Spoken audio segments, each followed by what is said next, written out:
బెలూచ్ రెబల్స్ని దారుణంగా వేధించి హింసించి ఇబ్బంది పెట్టి కష్టపెట్టి నష్టపెట్టి దారుణమైనటువంటి వ్యవహారాలన్నీ చేసినటువంటి పాకిస్తాన్ ఇప్పుడు అందులో వాళ్ళ ప్రాణాలు తీసింది. బెలూచ్ వాళ్ళు ఇప్పుడు వీళ్ళని వెంటాడి చంపుతున్నారు, వీళ్ళ సైన్యాన్ని చంపుతున్నారు, వీళ్ళ పోలీసులను చంపుతున్నారు, చైనాతో వీళ్ళ వ్యాపారాన్ని చంపుతున్నారు.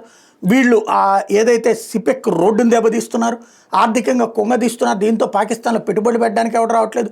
ఉన్న చైనా వెనక్కిపోతుంది, చైనా వాళ్ళు భయపడి పారిపోతున్నారు. ఈ స్థితిలో మధ్య మార్గంగా మరి ఎవరన్నా అమెరికా వాడు వెనక నుంచి జరిపినటువంటి చర్చలో లేకపోతే చైనా వాడు జరిపిన చర్చలో తెలియదు, కానీ పాకిస్తాన్ తాజాగా మెహ్రంగ్ బలూచ్ని రిలీజ్ చేసింది. Doctor Mahrang Baloch human rights activist. వాస్తవంగా ఇప్పుడున్న ఈ బెలూచ్ రెబల్స్ వీళ్ళకి మెంటర్ లేదా వీళ్ళ తరపున ఇక్కడ మనకు కనుక వరవర్రావు గద్దర్ లాంటి వాళ్ళు జనజీవనంలో ఉండే నక్సలైట్ నాయకులు ఎట్లాగో అట్లాగనమాట. ఆమెని ఇప్పుడు వదిలిపెట్టారు. తద్వారా ఆమె ద్వారా అంటే పాకిస్తాన్ వెనక్కి తగ్గి ఆమెను వదిలిపెట్టింది, ఆమెను అరెస్ట్ చేసింది.